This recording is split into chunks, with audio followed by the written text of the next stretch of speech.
On Thursday I ran a poll asking a hypothetical question: if you could somehow get rid of either Jose Mourinho or the online group known as Martial FC, which would you go for? The question arose in response to the latest online clamour over Anthony Martial, who had departed Manchester United's pre-season tour early to be at the birth of his child.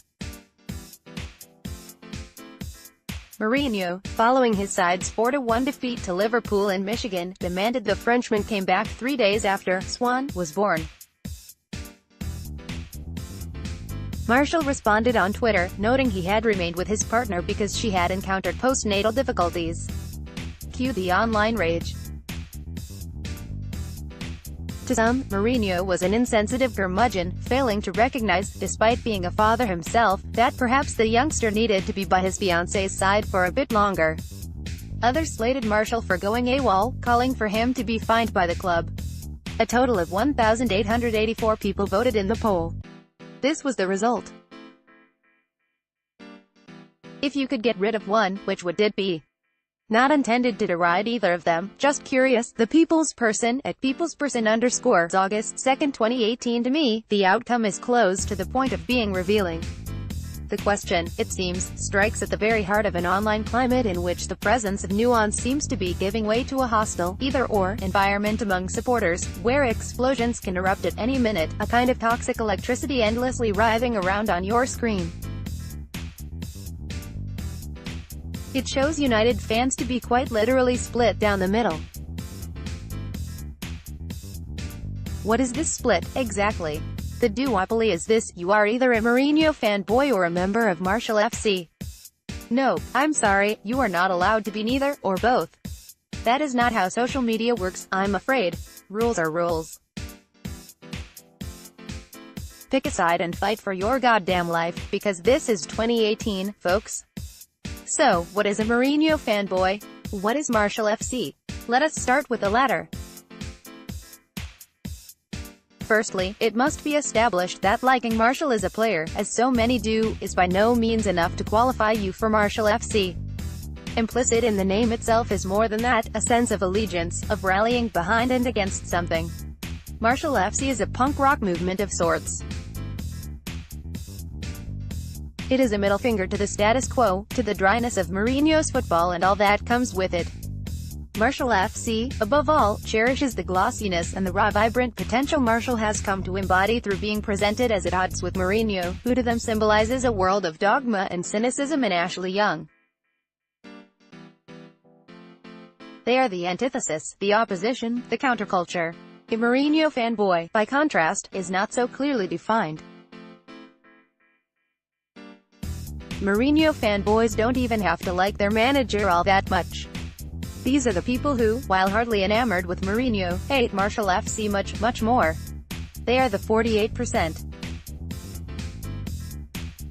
To simply stay silent while others scream, much like the silent majority in politics, distances you from Martial FC culture and paints you in a more conservative light, as someone happy with the second place in a cup final, who trusts Jose's experience, who perhaps prefers the more industrious Marcus Rashford to the skillful but sulky Martial.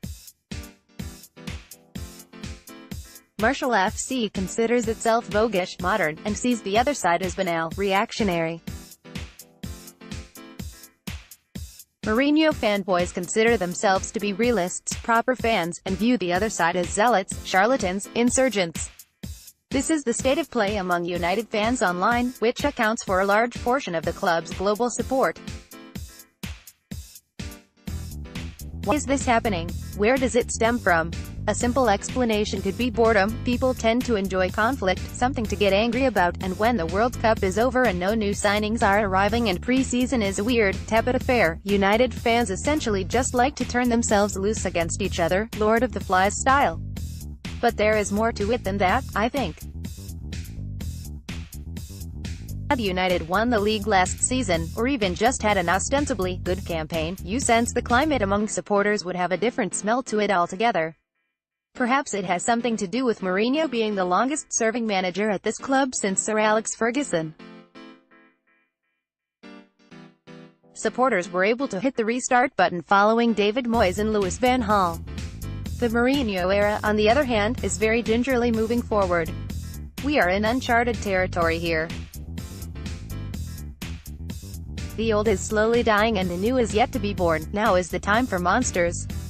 Online rage is structured horizontally insofar as anyone can be its victim and perpetrator, but its source usually stems from something in particular.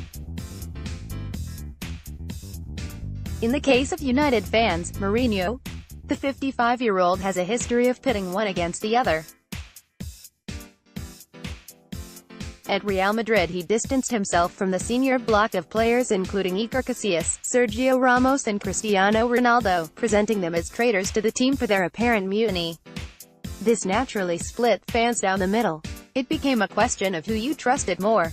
Something similar happened at Chelsea with Eden Hazard and Cesc Fabregas. In the aftermath of defeat to Leicester in December 2015, he attacked his team for not following instructions, thereby laying out clearly to the public an atmosphere of division, of disjunction, of all-out war perhaps. Slowly, and by degrees, this is happening at Old Trafford. Mourinho kept largely quiet in his first season, aside from the odd attack on Luke Shaw, but in his second campaign, especially towards the end, his views towards particular players became known.